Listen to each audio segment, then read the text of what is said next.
It's March 30th, 2012, and coming to a point where I feel as though I'm becoming self-conscious through this media and wanting to change the persona up. I'm not sure I will.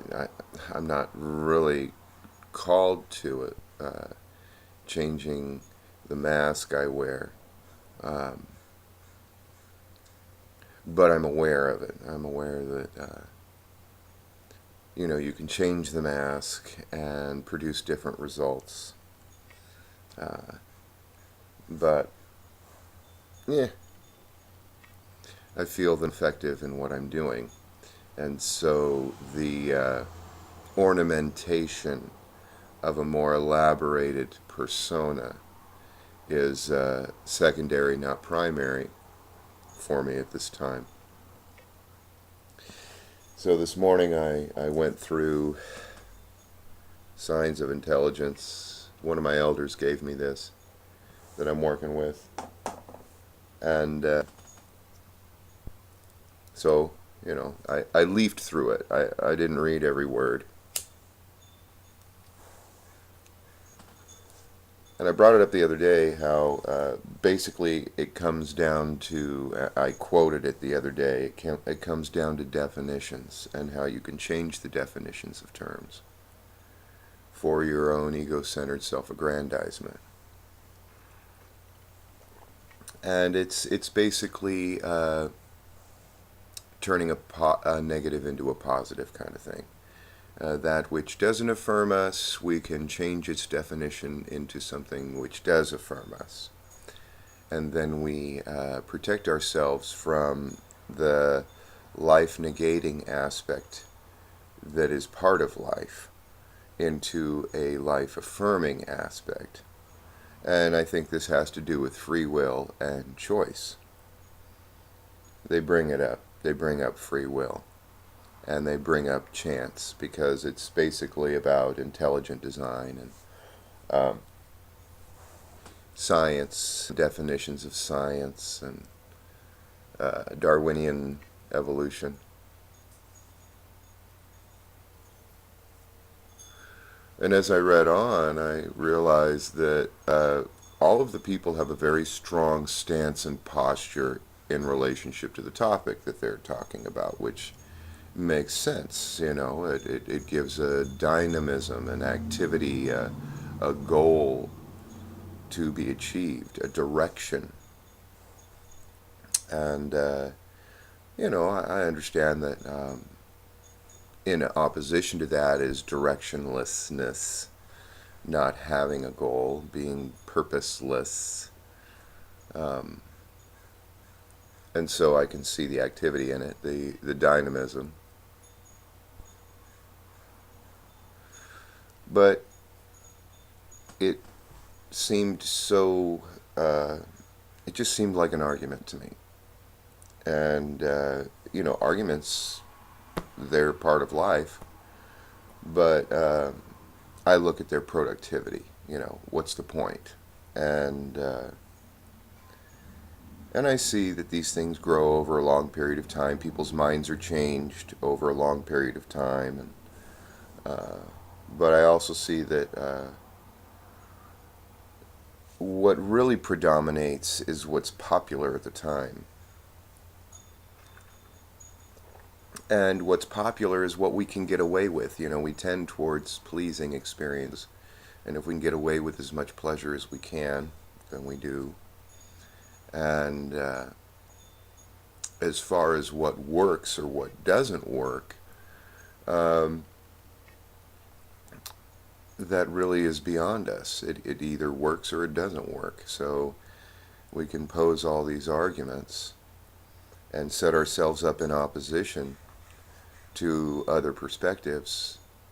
However, that just sets up an opposition. And I think it's a sign of the times. It's just one more argument to put ourselves in opposition to another argument, another person. Because ultimately we're all one.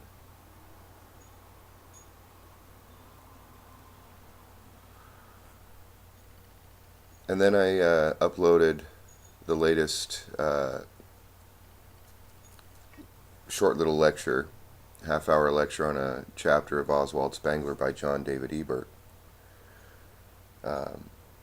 Spengler's Decline of the West. And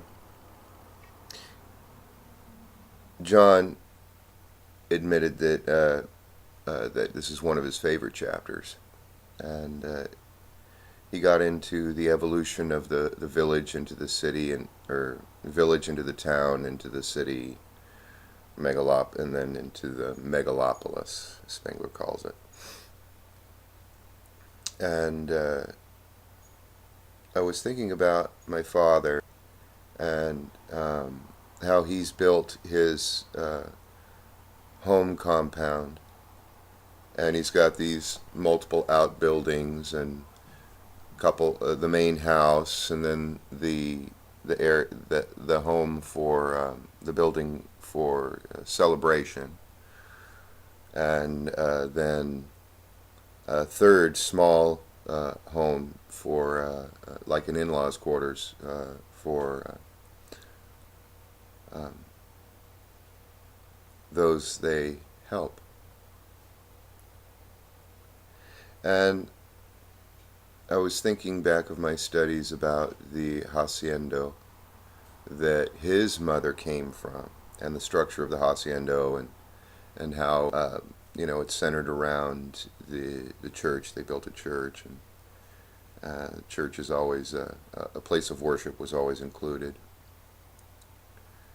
or typically included, and because it was a Catholic outpost in the New World. And I find that what my parents have as a room for celebration and gathering is basically their church. Though there may be religious statements on the wall, it's not, it comes off as a great room. It's the great room.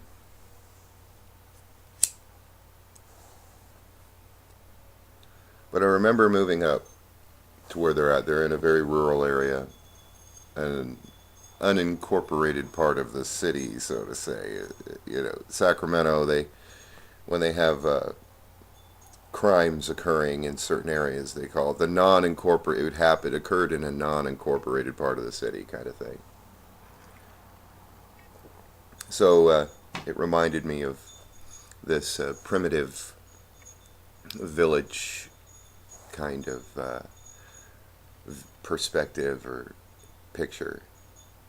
We moved up, the hometown I moved up into Kelsey when I was a young boy, and it had a population of 200 people, and so it was very rural, and it was separated by, it's called the Divide.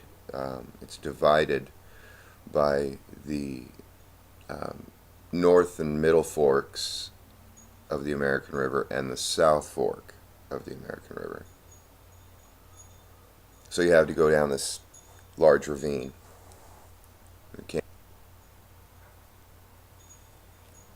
On either side to get to a city of the approximate, when I grew up, of about 10,000 people.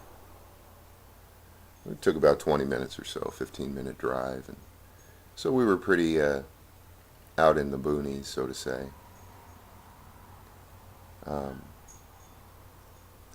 all these things are coming together, and I'm thinking about the struggle I had moving from the city and going to Catholic school into public school and in the country, and just a completely different way of socializing. Totally different social context. And I was thinking how I was unprepared for that, and I didn't have any techniques in order to really process what was happening. Whereas my parents both came from the Bay Area, uh, World City region, and so they had these, and they were older, obviously, in their mid to late 30s or 40s to early 40s, and so they were prepared, better prepared to be able to grasp what was their role to play in the position they fit into in that context.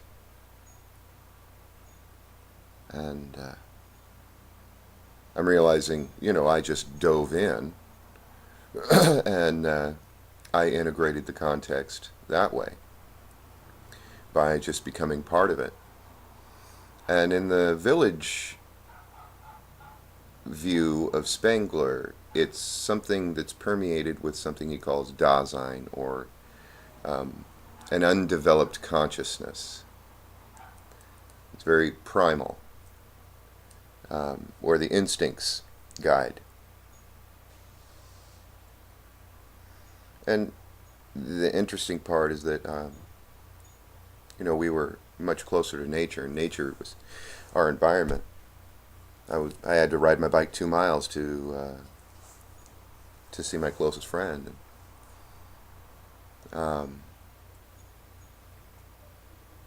was just thinking about all of these influences in relationship to these debates and these arguments posed in this book I was reading.